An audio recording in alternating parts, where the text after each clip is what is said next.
On va passer directement à des cas pratiques. On va parler graphes et on va parler donc des actions cotées à la Bourse de Tunis. Donc,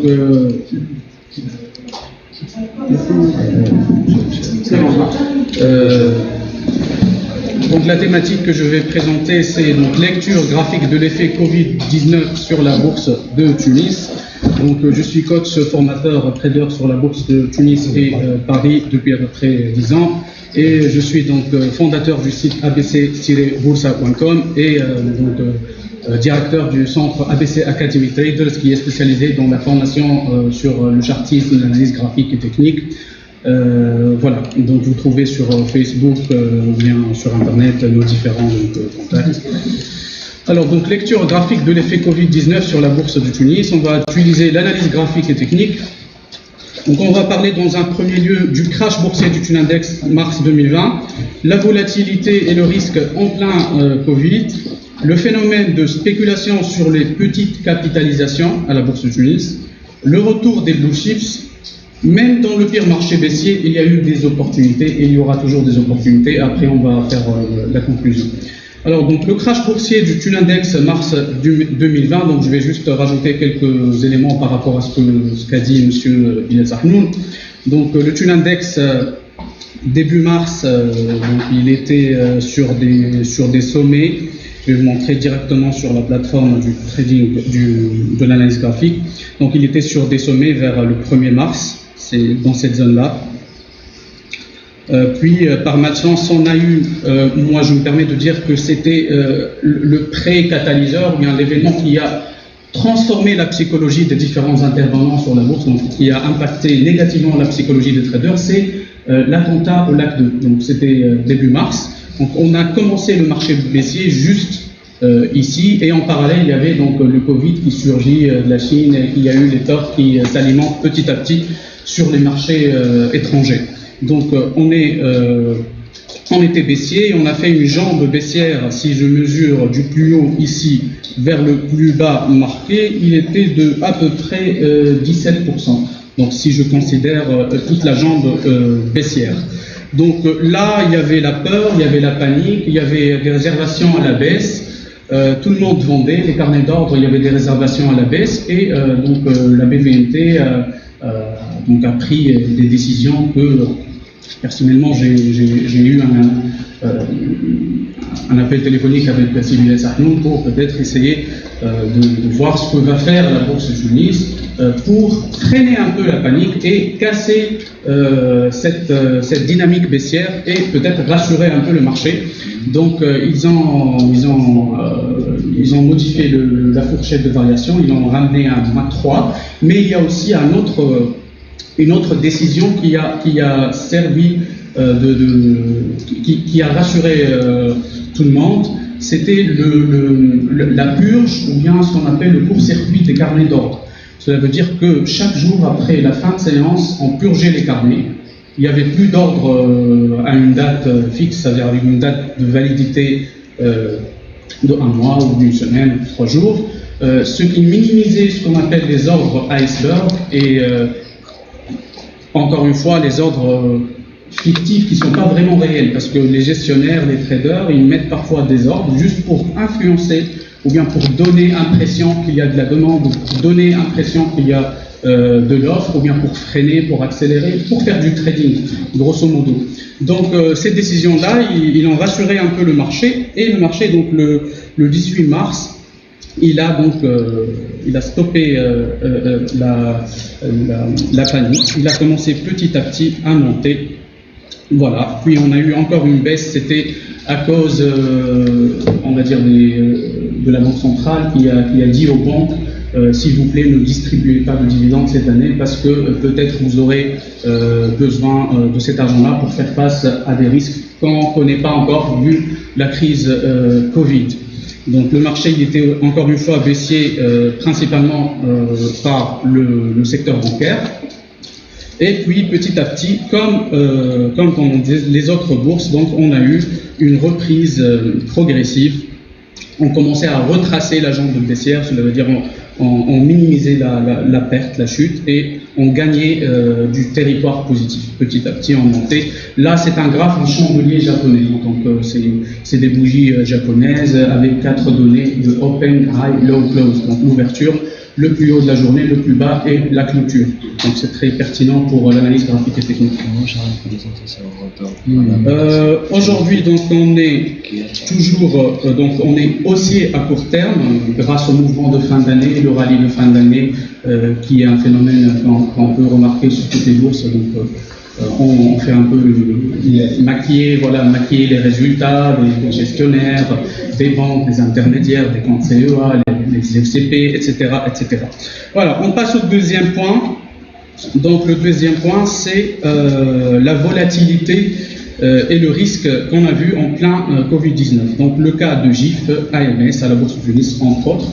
Le cas de Novacite à la Bourse de Paris, d'où l'importance d'avoir une stratégie de money management rigoureuse pour protéger notre capital en période de crise. Donc, je vais parler de ces cas-là, la volatilité et le risque, puisque par exemple, sur cette action GIF Filter, vers le mois de mars, on était à 0,5, donc à 500 millim à peu près. Et on était baissé jusqu'à atteindre un plus bas à 0,41. Mais depuis donc début juin, on a entamé une tendance haussière d'à peu près 73%, donc en 3 semaines, je dirais. Mais après, et directement, depuis ce plus haut-là, marqué à 0,70, on a fait une chute d'à peu près moins 30%, moins 33%. Donc vous voyez la volatilité, celui qui achète là sans plan, sans stratégie, il risque gros. Et encore une fois, derrière cette chute, on a fait une hausse. Alors cette fois-ci, elle était spectaculaire, d'où la spéculation, la volatilité. Donc on est monté de 0,46 et on a atteint un maximum à 1 dinar 11, soit plus 142% de hausse. Donc il y a des gens qui disent qu'à la Bourse de Tunis, on n'a pas des hausses spectaculaires, il n'y a pas d'opportunité, c'est une bourse qui dort, etc. Alors que tout cela n'est pas vrai. Et voilà, donc il y en a plusieurs preuves. Voilà. Après, on a fait encore une fois une baisse, une hausse, une baisse, une hausse. Alors toutes les amplitudes de cette variation étaient fortes. Donc des hausses de plus 30, des baisses des moins 20, moins 30, donc une forte volatilité et un fort risque en plein Covid. On a eu le même cas avec AMS, mais cette fois-ci, il y a encore une question à poser parce que, par exemple, l'action, elle était, vers le mois de juin, elle était à 400 millim presque, et elle a fait une hausse jusqu'à 1 dinar 340 millim, soit 250% de hausse. 250% de hausse. C'est-à-dire que celui qui a mis 10K, il a fait un 2,5 fois 2,5 à peu près. Oui.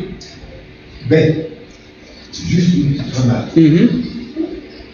Les volumes entre-temps. Ouais. Vous en avez une idée? Bien sûr, je vais le montrer tout de suite sur le graphe. Non, c'est pas une action. Hein. Il y avait vraiment des volumes. Donc, par exemple, au top, là, au maximum, le 23 septembre, on a eu 105 000 unités. Donc, 105 000 unités. 100 000 dinars. Non, c'est 105 000 actions AMS. On voit donc, voilà, multiplié par 1,30. 160 000, 150 000 à peu près. Donc, voilà, c'était ça. Mais voilà, encore une fois, mise en garde. Donc après cette hausse, on a fait une chute, une belle chute, là, une sacrée chute de moins 46% d'un coup.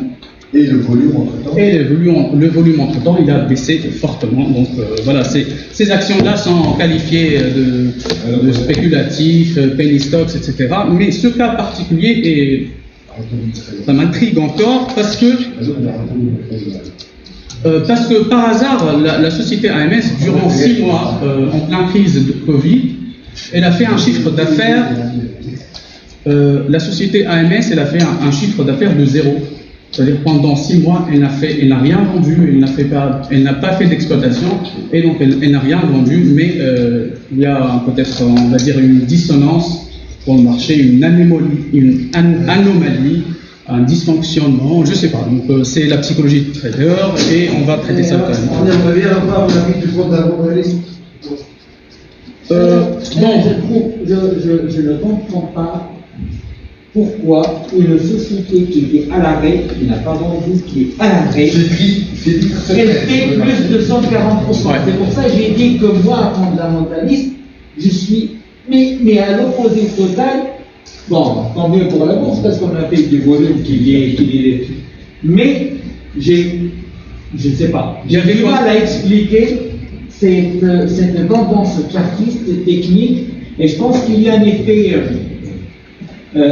moutonnier. Exactement. Il y a pas mal de gens qui suivent, il y a une tendance, donc les gens amplifient cette tendance, il y a un effet boule de neige qui se crée, et qui n'est pas du tout justifié ni par l'activité, il n'y avait pas d'activité, ni par. Il n'y a pas d'annonce, il n'y a pas de prévisionnel, il n'y a rien. Exactement. Qui s'est passé pendant cette période-là et qui justifie cette pour moi, j'ai eu une hypothèse qui peut expliquer ce qui s'est passé. D'ailleurs, c'était un phénomène, même sur la bourse de Paris, hein. Il y avait donc des phénomènes qui ressemblent à ce qui se passait sur AMS, UDIP, etc.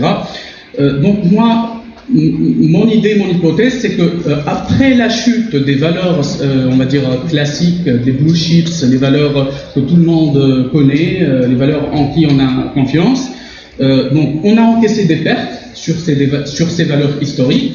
Alors on a eu le sentiment de vouloir se venger du marché et compenser, récupérer la perte. Donc ça, c'est un aspect psychologique dans le trading. Et il y a aussi ce qu'on appelle le FOMO, donc le Fear of Missing Out.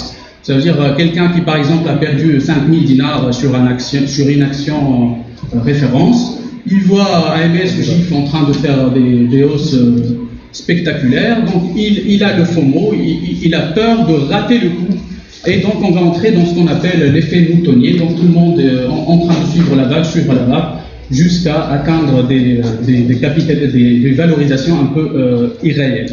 Voilà, on passe au quatrième point, donc le retour des blue chips, donc le cas des sociétés de grande qualité, grosse capitalisation, secteur ou valeur refuge. Donc je vais commencer par SAH Lida, puisqu'en plein crise Covid, donc on a acheté je sais pas, javel, papier, je sais pas quoi, donc tout ce qui sert à se protéger, à nettoyer, etc. Donc c'était tout à fait normal de penser à acheter Lida. Pareil, donc on a eu Eurocycle qui vendait, donc qui est une société exportatrice qui vendait des bicyclettes. Donc tout le monde, je pense que vous avez lu quelques articles par rapport à la tendance d'achat de bicyclettes en Europe, etc. Et on a eu exactement, donc il y avait des fondamentaux derrière, hein. Mais il y a aussi, il y avait une chute, donc le marché n'a pas raté puisque la valeur a été sous-évaluée à un certain moment. Donc on va voir ça sur le graphe tout à l'heure. Et il y a donc des Delis Holding qui vendaient donc du yaourt, du lait, etc., des produits alimentaires. Donc c'est clair que c'est une valeur refuge qu'on peut mettre notre argent pour protéger contre les baisses de marché en plein Covid. Donc je vais vous montrer juste le cas. Oui, certainement, entre autres, hein, il y a SFBT aussi, il y a d'autres valeurs. Hein. C'est juste choisi parce qu'on n'a que 20 minutes, sinon on va faire un point marché sur toutes les valeurs de la bourse de Tunis. Alors là, donc, par exemple, le cas Eurocycle, on voit que début mars, donc, elle a subi la baisse, comme le Funindex, donc elle est fortement corrélée au Funindex, voilà, donc elle a baissé. Et là, on voit deux creux, donc deux plus bas. C'est clair qu'on a une divergence, qu'on appelle une divergence haussière sur le RSI, sur le Relative Strength Index, l'indicateur technique. Si on le met, on va le voir. Moi, par expérience, je le vois sans le mettre, donc je passe vite. Donc après le marché, donc on était baissier de 22 dinars à peu près. On a atteint un minimum à 12 dinars. Donc on a fait une baisse spectaculaire et le marché n'a pas raté cette occasion parce que les volumes, ils étaient au rendez-vous. Et donc les investisseurs aguerris n'ont pas raté cette occasion. Ils ont acheté le creux le plus bas du marché et on a fait une hausse jusqu'à nos jours. Hein. On a fait presque 105-100%. C'est à peu près 100%. Donc voilà. Et on est là à 25, avec un maximum à 26 atteint il y a quelques semaines. Voilà. SAH Lila, c'était pareil.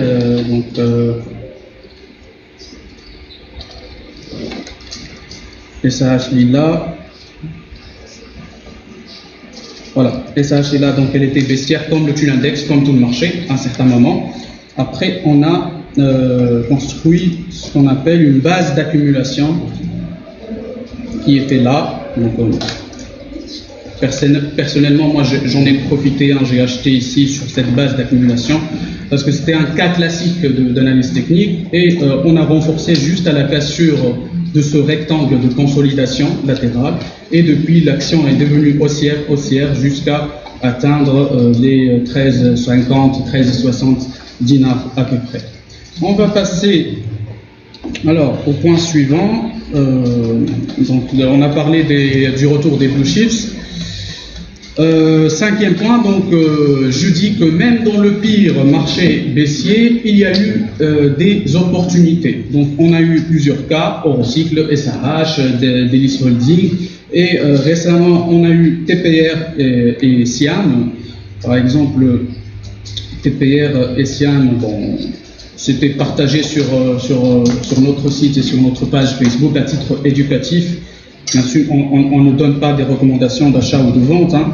C'est pas le lieu au moment. Donc c'était juste pour montrer que à la cassure d'une résistance oblique de point de vue chartiste, l'action a fait une accélération qui est ici. Donc on est monté de 3,64 et on a atteint même les 4,55, soit à peu près 25% de hausse environ, avec une figure haussière, hein, d'un point de vue chartiste.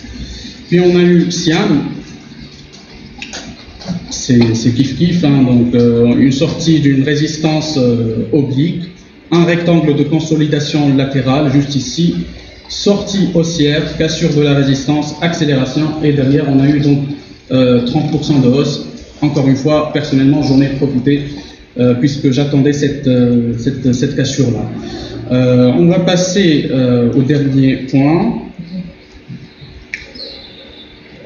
Bien sûr, tous les détails techniques de l'analyse graphique et technique, je pourrais par exemple revenir une autre fois si vous êtes intéressé, et on pourra parler de ça et faire un workshop si vous voulez. Donc la conclusion, donc, je me permets de poser plusieurs questions.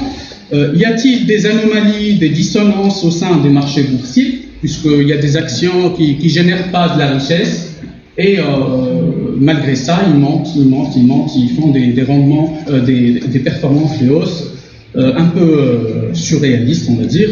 Donc la question, est-ce qu'il y a des dissonances, des anomalies sur les marchés boursiers?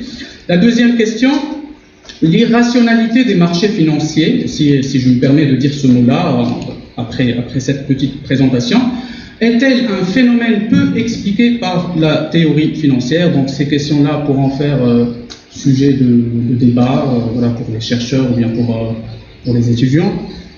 Et pour finir, à titre personnel, je dis que donc, les crises sont un catalyseur important du changement.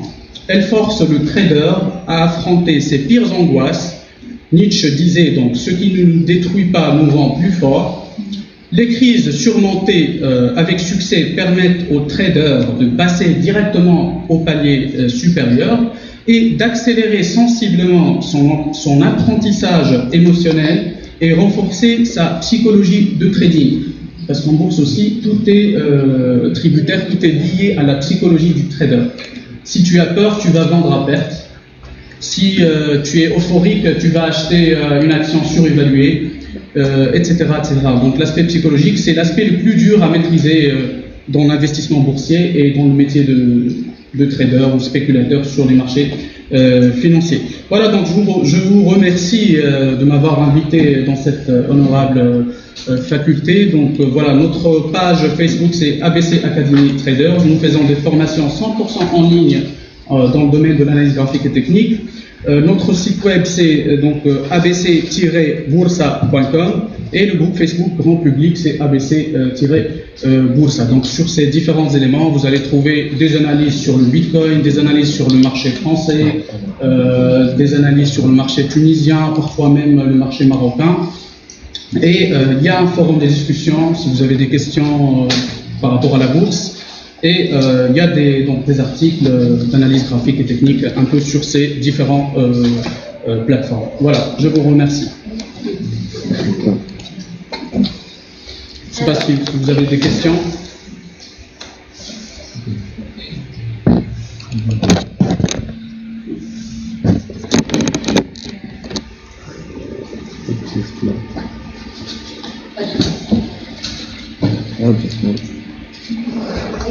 Moi j'ai une question, est-ce que vous utilisez tous les modèles, moi personnellement je les ai vus à l'école, est-ce que vous utilisez tous les modèles de prévision est-ce qu'il y a des modèles spécifiques qui sont plus utilisés notamment sur la bourse de Tunis? Personnellement, moi je suis à 80% chartiste. Ça veut dire graphique. Je vois le graphe, après je vérifie s'il y a derrière des fondements, est-ce qu'il y a un PER faible, un dividende yield intéressant, un PSR, un bénéfice par action. Comment? Ou une information qui est... Ou une information, voilà, je cherche s'il y a une information que je ne connais pas. Mais d'après mon expérience, la chose que j'aime dans ces graphes-là, parce qu'il anticipe, et parfois, moi j'achète et 2-3 semaines après, il y a l'info qui est publiée, donc il y a le problème de début d'initié, mais on arrive avec le graphe à être un tout petit peu avant le mouvement. Donc on est toujours sur le mouvement. Voilà. Bien sûr, il faut combiner analyse technique et analyse fondamentale. Ça, c'est le conseil, parce que voilà, la bourse de Tunis, il faut faire les deux. Et au chouf, c'est-à-dire pour ne pas tomber dans quelques... Parce qu'il y a des pièges, hein. Mais voilà. Comme dans toutes les bourses. Exactement. Sur la bourse de Paris, Oui. on a bloqué les opérations rapides sur les cours, on les bloque, mais ça n'est pas bloqué comme il faut. Donc, Oui. Les HTF, les High Frequency Algorithms. Exactement, ouais. C'est pour cela qu'ils ont court-circuité les carnets, donc ils ont purgé les carnets pour éviter les manipulateurs, les ordres iceberg, les ordres cachés qui veulent empirer la crainte, la peur, parce qu'il y a un proverbe qui disait c'est au sang du canon qu'on achète, et qu'on vend au sang du violon, je ne sais pas, j'ai oublié il y a تشري, ça veut dire تشري في صوت المدفع وتبيع في صوت الكمان. Ah ben là, si vous voulez, la question qui a été posée par monsieur, je pense que...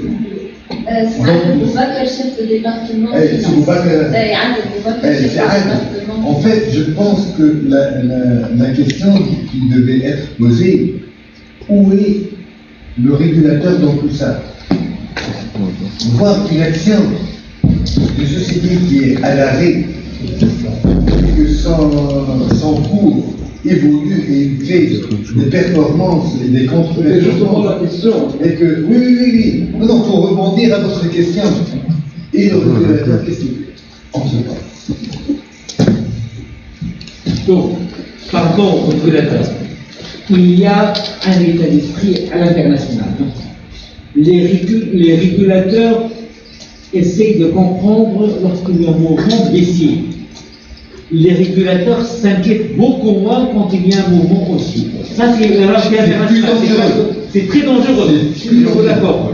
Mais le régulateur, il dit à partir du moment où la bourse est en train de flamber, il y a le but, et qu'il y a des investisseurs qui sont contents. Ils ont tendance à ne pas agir. Mais quand il y a une baisse rapide, on le voit même dans le règlement des bourses. Dans les règlements de bourse, il y a ce qu'on appelle un coup-de-circuit qui se met en place automatiquement. Par exemple, prends la bourse de Shanghai, si une action baisse de 7% en une journée, il y a un arrêt pendant 45 minutes ou autre pour comprendre. Si elle augmente de 7%, rien ne se passe. Si elle augmente même de 70%, rien ne se passe. Donc, dans la réglementation des marchés financiers les plus évolués, on essaie de comprendre quand il y a une baisse, et on essaie d'informer la place quand il y a une baisse. Quand il y a une hausse, on ne fait rien. Et je pense que ça fait partie, ça c'est culturel. Et ça fait partie je vais vous raconter une histoire véridique. J'étais traîné devant les tribunaux en 99. Lors de l'introduction en bourse, lors de l'introduction en bourse de la SIAM. Pour quel motif? L'action SIAM est entrée en cours de, si je me rappelle bien, à 34 ou 35 dinars, en 99, sur la cotation électronique. En ces temps-là, j'étais chef d'agence à Tunisie Valeur. Et je faisais la permanence entre midi et 2. Donc entre midi et 2, je restais à l'agence, je recevais des clients qui venaient passer des ordres d'achat. Voilà des ordres de vente. Alors l'affaire, le titre il est passé de 35 dinars à 43 dinars. Tout en étant réservé entre-temps. Alors, arrivé au niveau du prix de 39 dinars, il y avait un client qui est passé me voir. Il a passé un ordre de vente. Il voulait vendre 38 actions à 39 dinars 500. Je lui ai introduit son ordre de vente. Tiens alors, le lendemain, à cause de son ordre, la valeur a été révélée à la hausse. Le lendemain, il est revenu, quand par hasard j'étais en permanence, il m'a dit, mon ordre il a été exécuté. Je lui ai dit non, allez alors je vais le modifier. Quel est le cours? Quand on a été réservé à la hausse, il a repassé, il a annulé l'ordre, il a passé un autre ordre à 40 dinars 500. Le lendemain, la société, le cours, il a été, le cours de l'action, il a été réservé à la hausse, encore une fois. Au bout de la quatrième passage, le cours, il a atteint 43 dinars et il a vendu. Entre-temps, le CMF, il a ouvert une enquête. Et j'étais traîné devant la chambre criminelle. Ça date que c'était là, en 99. Voir la Tunisie Valeur m'avait fait 2 avocats. Mais les avocats m'ont calmé. Alors, le CMF, et là, l'aberration du régulateur, lorsqu'il ne comprend pas quelque chose. Il a dit que le client voulait faire de la manipulation du cours. Et on a été traînés tous les deux devant la chambre criminelle pour manipulation du marché financier. Et je leur ai démontré par là que la manipulation ne venait pas du vendeur, mais plutôt du acheteur. Celui qui veut acheter à n'importe quel prix et qui altère son ordre, c'est à lui d'aller le monter. Voilà.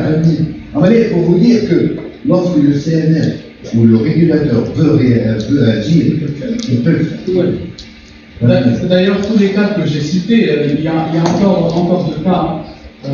Par hasard, ces sociétés-là n'ont pas encore publié des bilans. Ah, j'étais blanchir. 2018 et. Ah, c'est pas grave.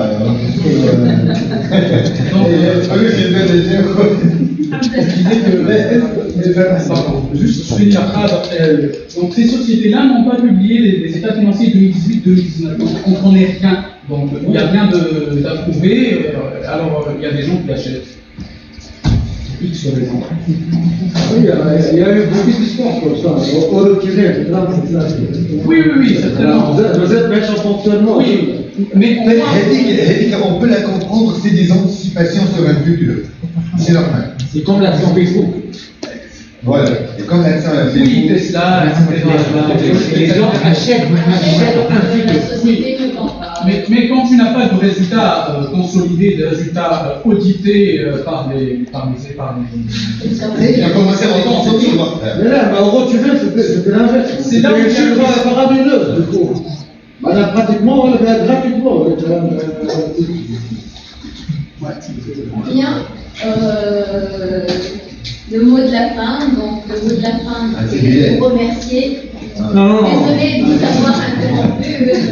C'est de la القاعدة حلوة ومعناتها très enrichissant. Mais ما نحبش نوقف. Donc, c'était très enrichissant. Ah, à le micro, chef, donc, merci beaucoup, chers experts.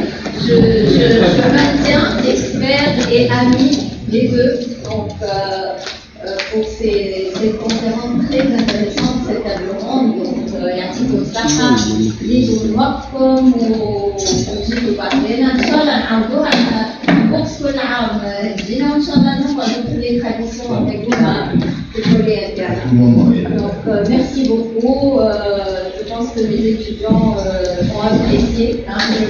Je vois leurs yeux, ils ont apprécié. Voilà. Non, merci à vous, merci à vous.